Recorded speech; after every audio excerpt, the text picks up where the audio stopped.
एक मॉडल इस्तेमाल किया गया था 2020 के विधानसभा के चुनाव में, चिराग मॉडल, और दूसरा चिराग मॉडल तैयार किया जा रहा था। तो चिराग मॉडल से उनको सावधान होने की जरूरत नहीं है। उनके घर में उनके विनाश के मॉडल जो बैठे हुए हैं, उनसे उनको सावधान होने की जरूरत है भैया। जो भी भारतीय जनता पार्टी के बारे में कहता है वो बेबुनियाद है, गलत है। तो जाहिर तौर पर हम चुपचाप हाथ पे हाथ धरे बिहार की में अस्थिरता के ये तत्व तो देख नहीं सकते। अंदर अंदर खिचड़ी पक रही है और कब ये खिचड़ी बनकर तैयार होगी ये कहना मुश्किल है। कोई षड्यंत्र यहाँ चलने वाला नहीं।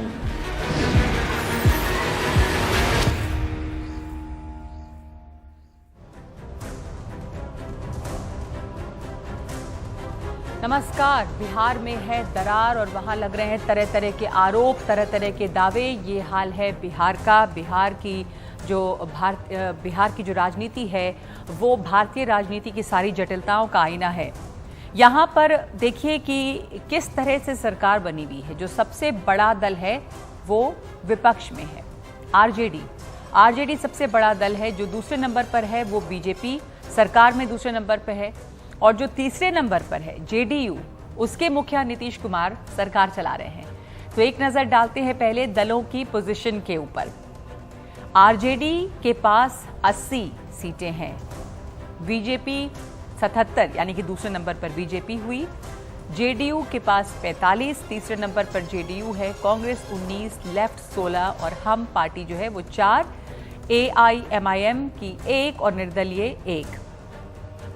तो ये दिलचस्प है कि नीतीश कुमार ने चुनाव 2015 में आरजेडी के साथ मिलकर जीता, सरकार भी उसी के साथ बनाई, लेकिन जब लगा कि तेजस्वी यादव महत्वाकांक्षी हो रहे हैं तो जिस बीजेपी को सांप्रदायिक बताकर उसका साथ छोड़ा था, उसका दामन थामने में बिल्कुल देर नहीं की। 2020 में वो बीजेपी के साथ लड़े लेकिन तीसरे नंबर पे रहे। फिर भी सरकार उन्हीं की है, मुख्यमंत्री वही हैं। लेकिन क्या ये कहानी फिर बदल रही है? सूत्रों का ये दावा है कि बीजेपी की खींचतान से नीतीश कुमार परेशान हैं, बल्कि बीजेपी नेताओं की महत्वाकांक्षाओं से सतर्क हैं। उन्हें लग रहा है कि कहीं वो उनकी कुर्सी खींच न लें, इसलिए क्या वो अपनी जानी पहचानी राजनीति पर लौटने की सोच रहे हैं। अतीत में कई बार उन्होंने ये काम किया है। 1996 में लालू प्रसाद से अलग उन्होंने समता पार्टी बनाई। 1996 से 2013 तक वो बीजेपी के साथ रहे। 2013 में मोदी के नाम पर बीजेपी से अलग हुए, तब उन्हें याद आया कि बीजेपी सांप्रदायिक है। 2014 में उन्होंने फिर से उस लालू प्रसाद का हाथ थामा जिन्हें वो बिहार के जंगल राज का जिम्मेदार बताते रहे।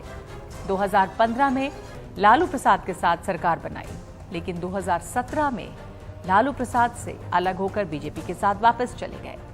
2019-20 में बीजेपी के साथ मिलकर चुनाव लड़े, प्रशांत किशोर को उपाध्यक्ष बनाया, फिर हटा दिया।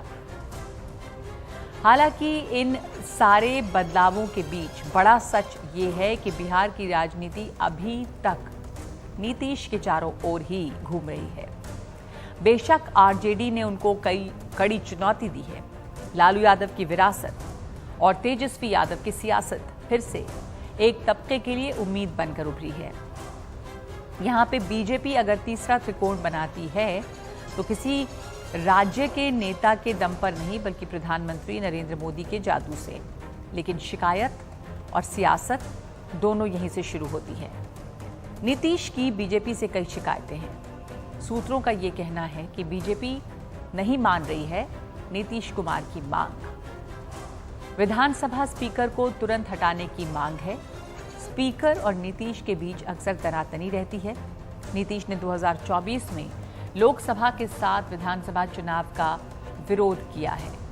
बीजेपी कोटे से अपनी पसंद के मंत्री चुनना चाहती है। बिहार बीजेपी पर अमित शाह के नियंत्रण से नीतीश नाखुश हैं। सुशील मोदी के दौर वाली पकड़ चाहते हैं नीतीश कुमार। और इसके अलावा जेडीयू से केंद्र में 2 मंत्री पद की मांग बीजेपी ने नहीं मानी है। तो नीतीश अलग अलग मुद्दों पे अलग रुख लेकर बीजेपी को परेशान भी करते रहे हैं और इसलिए ये अटकलें लगती रही हैं कि बीजेपी और जेडीयू के बीच क्या सब ठीक है।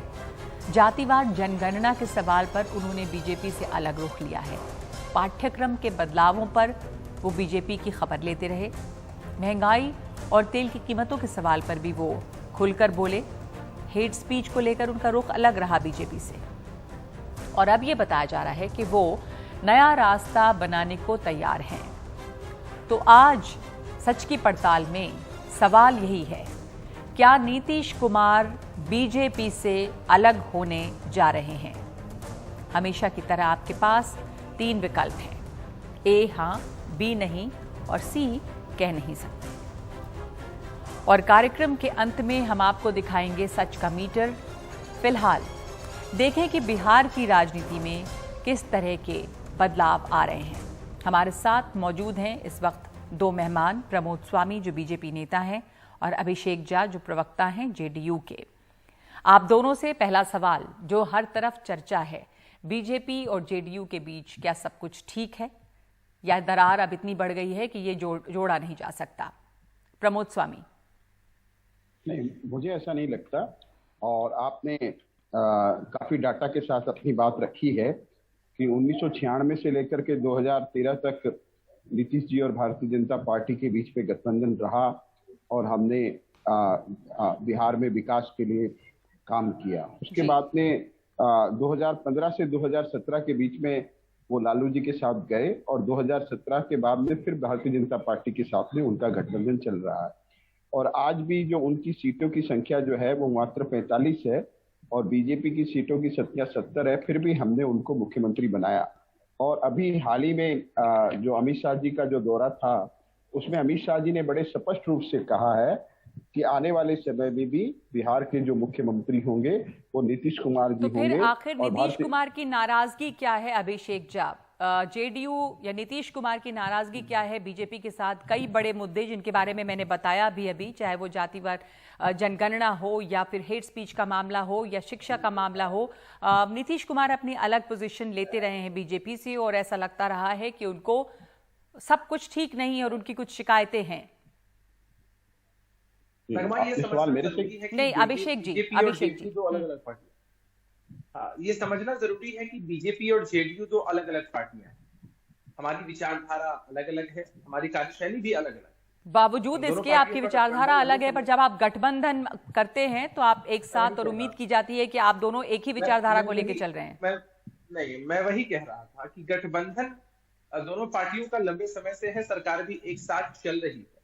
अगर हर एक मसले पर विचारधारा सेम हो जाए, कहीं मतभिन्नता हो ही ना, तो फिर 2 पार्टियां क्यों रहे? सिर्फ जेडीयू या फिर सिर्फ बीजेपी ही क्यों ना बचे? तो अलग अलग मुद्दों पर अलग अलग राय हमारी पार्टी। पर अभी जो ताजा मसला शुरू हुआ वो आरसीपी सिंह के बयानों के बाद हुआ, जो उन्होंने टेलीविजन को इंटरव्यू दिया उससे तो साफ है, जो उन्होंने जितनी बातें कही हैं कि जेडीयू और बीजेपी के बीच सब चीज ठीक नहीं है। उन्होंने बहुत सारी लंबी चौड़ी शिकायतों की लिस्ट बताई, आपने सुनाई होगा, आप बेहतर जान रहे हैं ललन सिंह ने क्या कहा। तो बिहार की राजनीति में काफी उथल पुथल है, इसमें क्या ये हम मान सकते हैं या कोई मानेगा कि हाँ सब कुछ ठीक है और कुछ अंदर अंदर खिचड़ी नहीं पक रही?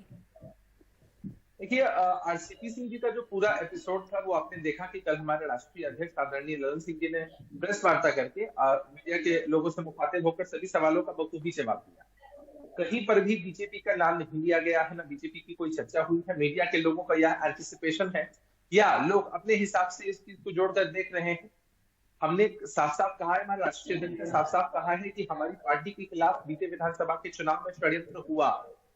जिन भी लोगों ने चिराग मॉडल की स्थापना की और चाहा कि जेडीयू को उसकी वजह से डिमोरलाइज कर दें, उन लोगों को आगे आने वाले समय में बखूबी जवाब मिलेगा और कोई षड्यंत्र यहाँ नहीं चलने वाला। लोग अपने हिसाब से इसको बीजेपी और जेडीयू के रिश्तों से जोड़कर देख रहे हैं। लेकिन एक बात आपके ध्यान में होगा कि जब लोगों ने यह सवाल हमारे राष्ट्रीय अध्यक्ष महोदय से पूछा था तो उन्होंने साफ तौर पर कहा था कि एनडीए में ऑल इज वेल है। अगर ऑल इज वेल नहीं होता तो फिर राष्ट्रपति या उपराष्ट्रपति के चुनाव में हमारी पार्टी के लोग एनडीए के समर्थित उम्मीदवारों को वोट क्यों करते हैं और फिर वो जीत तक कहां से?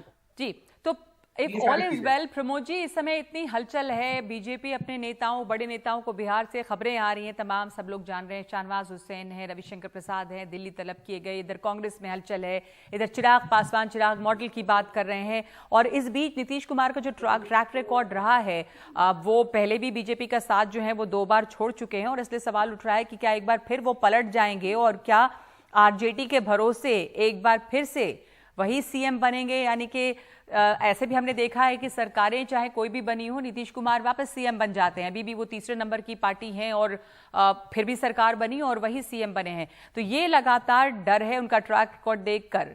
बीजेपी को भी ये चिंता सता रही होगी कि यार आरजेडी के साथ भी जा सकते हैं नीतीश कुमार, क्योंकि हर लोकसभा चुनाव के पहले नीतीश कुमार की एक अंतरात्मा भी जागती है और गठबंधन सरकार बदल जाती है।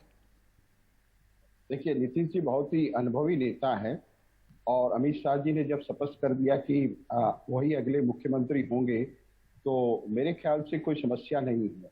और जहां तक पर ये भरोसा आपको है कि नीतीश कुमार जी आपके साथ ही रहेंगे और आरजेडी के साथ नहीं चले जाएंगे कल और हाथ मिला के कोई सरकार दूसरी बना लेंगे? आरजेडी वहां पर जो अंक गणित हैं उसमें नंबर्स बहुत हैं आरजेडी के पास, वो सबसे बड़ी पार्टी है। मेरे को भरोसा इस बात से है कि पिछले 18-20 सालों से भारतीय जनता पार्टी के साथ में नीतीश जी का गठबंधन चल रहा है, और भारतीय जनता पार्टी का जो शीर्ष नेतृत्व है वो नीतीश जी का बहुत सम्मान करता है, और नीतीश जी की भी बहुत अच्छी बॉन्डिंग भारतीय जनता पार्टी के शीर्ष नेतृत्व के साथ में है। इसीलिए अमित शाह जी ने इस तरह की चर्चाओं पे बिल्कुल विराम लगाते हुए स्पष्ट रूप से कहा था कि आने वाला चुनाव भी हम जेडीयू के साथ मिलकर लड़ेंगे और मुख्यमंत्री जो होंगे वो नीतीश कुमार जी ही होंगे। तो ठीक है, तो अभिषेक झा, इस तरह की आकलन राजनीति में करने का अभी जो हो रहा है, अगर आकलन नहीं, क्योंकि हलचल काफी है तो इसलिए आकलन तो होने लगेगा और तमाम तरह के बयान भी आ रहे हैं। अभिषेक झा, क्या हम ये कह सकते हैं कि बिहार सरकार में इस समय सब कुछ स्थिर है, सब कुछ ठीक है, कोई हलचल नहीं है? आप देख रहे हैं कि कितना मूवमेंट हो रहा है, कितने तरह के बयान आए हैं, इसलिए यहां पे कयास लगाए जा रहे हैं। अभिषेक झा, जेडीयू बीजेपी के साथ ही रहेगी और कोई टूट नहीं है? क्या चल रहा है इस समय राजनीति में, हो क्या रहा है, क्या शिकायतें हैं, इतने तरह के बयान कैसे आ रहे हैं, नेताओं का आना जाना, ये जो हलचल है, तो जेडीयू और बीजेपी के बीच सब सही आप कह रहे हैं? देखिए, भविष्य में क्या होना है, कैसे होना है, नहीं होना, गठबंधन भविष्य मतलब कल भी कुछ और हो सकता है, तो उसके बारे में अभी कह पाना कुछ उचित नहीं होगा। भविष्य के विषय में कोई भी सवाल है उनके जवाब अभी देना बेमानी होगा। तो प्रमोद जी, अभी सब ठीक है, प्रमोद जी अभी सब ठीक है, पर कल क्या होगा नहीं पता है, कल भी चीजें बदल सकती हैं। नहीं, देखिए, ऐसा है कि नीतीश कुमार जी, मैंने जैसे पहले भी कहा कि बहुत ही अनुभवी नेता है और उनका भारतीय जनता पार्टी का हर नेता उनका सम्मान करता है।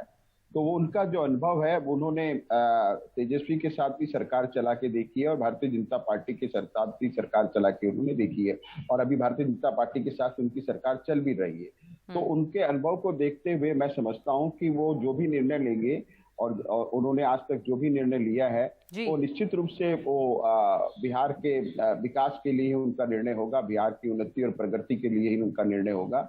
और आज जो नरेंद्र मोदी जी के साथ जो डबल इंजन की सरकार चल रही है, केंद्र में नरेंद्र मोदी जी और बिहार में मुख्यमंत्री, मेरे ख्याल से ये बेस्ट कॉम्बिनेशन है बिहार के लिए। जी बिल्कुल, तो देखना है कि नीतीश कुमार को ये कॉम्बिनेशन, जी बिल्कुल, डबल इंजन की जो ये सरकार चल रही है, तो उसमें देखना यही है कि क्या नीतीश कुमार को ये बेस्ट कॉम्बिनेशन लग रहा है, क्या नीतीश कुमार सरकार में बने रहेंगे या फिर साथ छोड़ने की तैयारी में है नीतीश।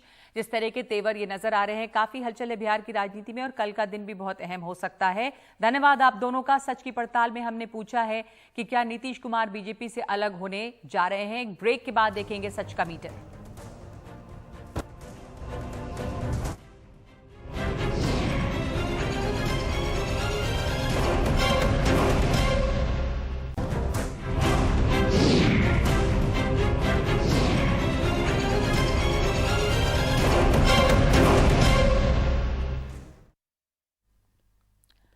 आज सच की पड़ताल में हमने आपसे सवाल पूछा था कि क्या नीतीश कुमार बीजेपी से अलग होने जा रहे हैं, और हमारे पास 37,000 से ज़्यादा लोगों के जवाब आए हैं, जिसमें 85% लोग मानते हैं कि हाँ वो अलग हो सकते हैं, 8% की राय है वो अलग नहीं होंगे, और 7% की कोई राय इस मुद्दे पर नहीं है। तो आज सच का मीटर ये बता रहा है, ज़्यादातर लोग ये मान रहे हैं कि नीतीश कुमार बीजेपी से अलग होंगे। इस समय सच की पड़ताल में इतना ही। नमस्कार।